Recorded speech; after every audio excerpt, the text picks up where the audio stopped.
নমস্কার বন্ধুরা, এই চ্যানেলে আরেকটি পর্বে তোমাদের সবাইকে স্বাগতম।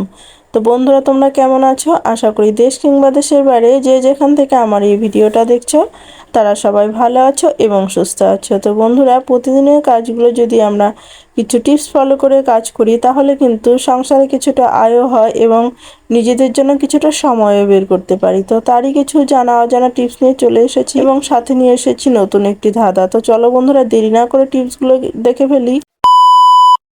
বন্ধুরা, আমাদের ঘরে যে চার্জারগুলো হয় সেই চার্জারগুলো কি করে যে ঝুলিয়ে যদি রাখি তাহলে বাচ্চা কাচ্চার হাত লেগে যায়, বাচ্চারা হয়তো টানতে থাকে, এর ফলে কি হয়, চার্জারগুলো কিন্তু নষ্ট হয়ে যায়। তো আর যদি সেখানে নিচে রাখা যায় সেটাও কিন্তু অগোছালো হয়ে থাকে, দেখতেও বাজে লাগে আর জঞ্জাল মনে হয়, যে একটা বাজে একটা জঞ্জাল এরকমটা মনে হয়। তো কিভাবে আমরা এই চার্জারটাকে গুছিয়ে রাখতে পারি তারই একটি ছোট্ট টিপস তোমাদের কাছে শেয়ার করছি। তো দেখো, চার্জারটাকে যদি আমরা এইভাবে চার্জারের মধ্যে পেঁচিয়ে রেখে দেই চার্জারের তারটাকে, তারপর যদি এইভাবে গার্ডার লাগিয়ে রেখে দেই তাহলে যেখানেই রাখি না কেন দেখতেও সুন্দর লাগবে। আর আমরা যদি কোথাও যাই, কোথাও ক্যারি করতেও কিন্তু আমাদের সুবিধা হবে, জায়গাও কম লাগবে আর দেখতেও কিন্তু বাজে লাগবে না। তো দেখতেই পাচ্ছ কত সুন্দর লাগছে। তো এর থেকে এরকম করে কিন্তু আমরা খুব সহজেই এটাকে আমরা কোথাও ক্যারিও করতে পারবো। আশা করি এই টিপসটি তোমাদের অনেক বেশি কাজে লেগেছে। তো চলো বন্ধুরা, আমরা পরবর্তী টিপসটা দেখে নেই। তো বন্ধুরা, আমাদের প্রত্যেক বাড়িতেই তো এরকম চশমার বাক্স রয়েছে, আর এই চশমার বাক্সগুলো কিন্তু অযথা পড়েই থাকে। তো সেই আমরা বাক্সগুলো কিন্তু আমরা কাজে লাগিয়ে ফেলতে পারি। তো সেটা কিভাবে আমরা বাড়িতেও ইউজ করতে পারি, আবার যখন কোথাও যাই তখন কিন্তু এটার মধ্যে আমরা নানা রকম জিনিস নিতে পারি। তো বন্ধুরা, সবথেকে একটা প্রয়োজনীয় জিনিস সেটা হচ্ছে সলাই। এরকম দেশলাইগুলো যখন আমরা কোথাও নিয়ে যাই বা বাড়িতে রাখি তখন কিন্তু ড্যাম হয়ে যায়, তো সেলাইয়ের কাঠিগুলো নষ্ট হয়ে যায়, ফলে বারুদগুলো নষ্ট হয়ে গেলে কিন্তু জ্বলতেই চায় না। আর কোথাও যাওয়ার তো ছোটো একটা জিনিস, এটা কোথায় রাখবো, জামা কাপড়ে ভাঁজে কোথাও খুঁজে পাওয়া যাবে না। তো এটা যদি আমরা এইভাবে ব্যাগের এই চশমার বাক্সর মধ্যে করে নিয়ে যাই তাহলে কিন্তু আমরা খুব সহজে এটাকে পেয়েও যাব, আর শলার কাঠিগুলো কিন্তু ড্যাম হবে না। তো দেখো, এই যে বারুদ যেখানে আমরা ঘষে নেই সেই জায়গাটা কিন্তু আমরা ডবল টেপ দিয়ে এটার মধ্যে লাগিয়ে নিব।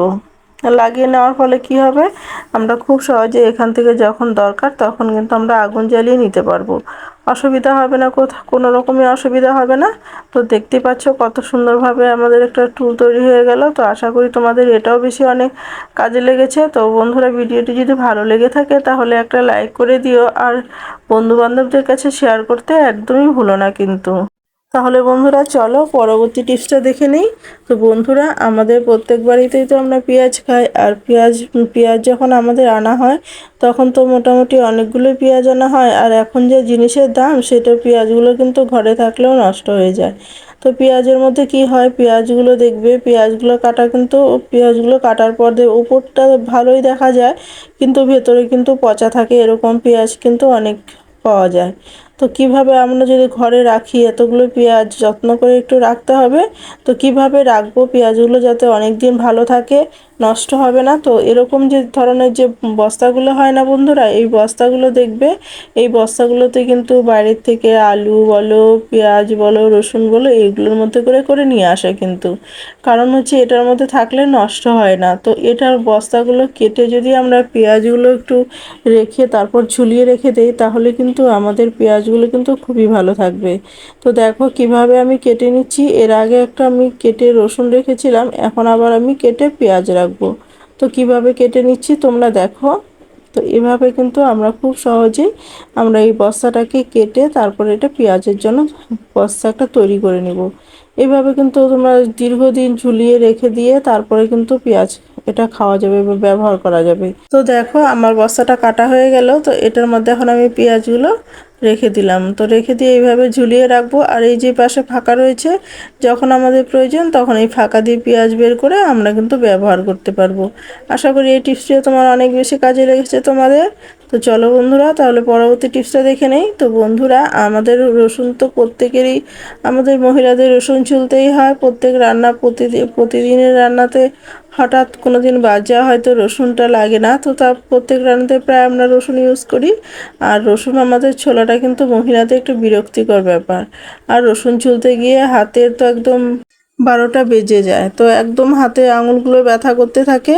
তো কিভাবে আঙুলটা রসুন ছুললে আমাদের আঙুলগুলো ব্যথা হবে না, তারই একটি ছোট্ট টিপস তোমাদের কাছে শেয়ার করছি, আশা করি তোমাদের ভালো লাগবে। তো দেখো এই আঙুলের মাথাগুলো কিন্তু প্রচণ্ড ব্যথা করে, বিশেষ করে রাত্রেবেলা তো আরও বেশি। সারাদিন কাজ করার পর যখন রাতে বিশ্রাম করতে যাবে তখন দেখবে আরও আঙুল ব্যথা, পায়ে ব্যথা, হাঁটুতে ব্যথা, সব ব্যথা যেন তখন দেখা দেয়। তো দেখো বন্ধুরা, এর জন্য কি করলাম, আমি নিয়ে নিলাম একটি ঔষধের যে কৌটো, ঔষধের বোতল যে হয় তার একটু মুখ নিয়ে নিলাম। তো সেটা নিতে হবে স্টিলের, একটু মুখটা যাতে স্টিলের থাকে, স্টিলের না ঠিক টিনের যে মুখগুলো থাকে না, বোতলের ওষুধের বোতলের মুখগুলো টিনের থাকে, সেই বোতলের মুখগুলো নিয়ে নিলাম। তো সেই মুখ দিয়ে কিন্তু খুব সহজে এখন আমি সবগুলো রসুনের খোসা ছাড়িয়ে নেব। দেখো তো খুব সহজেই কিন্তু চটপট করে রসুনের খোসাগুলো ছাড়ানো যাচ্ছে, কোনো রকমই অসুবিধা হচ্ছে না। আশা করি তোমরা বুঝতে পেরেছো বন্ধুরা। চলো তাহলে এই রসুন ছুলতে ছুলতে আজকে যে ধাঁধাটা রয়েছে সেই ধাঁধাটা জেনে নেই। তো বন্ধুরা, আজকের ধাঁধা হলো, একটুখানি পুষ্কুনির পানি টলমল করে, রাজার ছেলের সাধ্য নাই জাল ফেলতে পারে।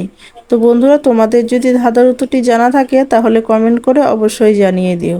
তো বন্ধুরা, একজন তোমরা আগের ভিডিওতে ধাঁধার উত্তর দিয়েছিলে খড়ম, টিডিএস সর্স। হ্যাঁ, তুমি ঠিকই ধরেছো, খড়মই হবে।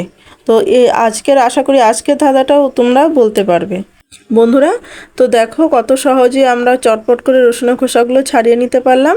তো ভালো লাগলে একটা লাইক করে দিও। তো চলো বন্ধুরা, আমরা পরবর্তী টিপসটা দেখে নেই। তো বন্ধুরা, আমরা যখন কড়াই ব্যবহার করি তখন কিন্তু কড়াই হয়তো গ্যাস শেষ হয়ে গেল, তখন হয়তো বা গ্যাসে কোনো রকম জাম হয়েছে, সেটার থেকেও হয়তো কালি উঠতে থাকে। আর তাছাড়াও তেল টেল পড়ে কিন্তু কড়াই কিন্তু আমাদের লাল হয়ে যায়, তারপর কালি উঠতে থাকে। তো তখন যদি আমরা এরকম করে সামান্য পরিমাণে একটু লবণ দিয়ে তারপর কড়াইয়ের মধ্যে একটু ঘষে দেই, তাহলে কিন্তু আমাদের কড়াইয়ের মধ্যে একদমই কালিও পড়বে না, লালও হবে না, কোনো কিচ্ছু হবে না। তো যেরকম কড়াই আমাদের সেরকমই থাকবে, মাজা ঘষার কিন্তু ঝামেলা একদমই থাকবে না। তো ওরকম যদি কালি পড়ে যায় তখন কিন্তু আমাদের মাজাটা কিন্তু খুব বিরক্তিকর হয়ে যায়, আর মাজা ঘষা কিন্তু অনেকটা টাইম লেগে যায়। তো এভাবে করলে কিন্তু আমাদের একদমই আর মাজা ঘষার কোনো রকম সময় লাগবে না, যেরকম কড়াই সেরকমই আমরা কিন্তু আবার পেয়ে যাব। তো প্রথমে এরকম দেখো বসিয়ে দিলাম, তো এরকম বসানোর পরে, গ্যাসে বসানোর পরে প্রথমে এরকম কিন্তু হবে, লবণগুলো যেহেতু আগুনে জ্বলছে তো সেই লবণগুলো কিন্তু এরকম হয়ে প্রথমে লাল লাল হতে থাকবে, কিন্তু কড়াইয়ের মধ্যে যে কালো হবে বা লাল হবে সেটা কিন্তু একদমই হবে না। তো তোমাদেরকে আমি সঙ্গে সঙ্গে সামনাসামনি প্রমাণ দেখাবো, কোনো রকমের অসুবিধা নেই তাতে। তো এরকম করে যদি আগে কিন্তু আমাদের মা ঠাকুমারা তো আগে কিন্তু এরকম যে ছাই দিয়ে, তারপর সার্ফ দিয়ে, মাটি দিয়ে কিন্তু প্রলেপ দিত, দিয়ে তারপরে কিন্তু রান্না করতো যাতে কালি না পড়ে। তো আমাদের তো গ্যাসের মধ্যে আমরা করছি, তো গ্যাসের মধ্যে আমরা লবণ দিয়ে যদি করি তাহলে কিন্তু এটা ঠান্ডা হয়ে গেলে তারপর যখন আমরা মেজে নিব তখন কিন্তু যেমনকার কড়াই ঠিক তেমনই আমরা পেয়ে যাব, কোনো রকমই আর নোংরাও হবে না, আমাদের মাজা ঘষা সেরকম করে করতে হবে না, হালকা করে একটু মেজে নিলেই, জল দিয়ে একটু ধুয়ে নিলেই এটা কিন্তু আমাদের পরিষ্কার হয়ে যাবে। আশা করি তোমরা বুঝতে পেরেছো বন্ধুরা। তো বন্ধুরা, ভিডিওটি যদি ভালো লেগে থাকে তাহলে লাইক কমেন্ট শেয়ার করে দিও, আর এই ভিডিওতে যদি কেউ নতুন হয়ে থাকো তাহলে সাবস্ক্রাইব করে আমার পাশে থেকো এরকম নিত্য নতুন ভিডিও পাওয়ার জন্য।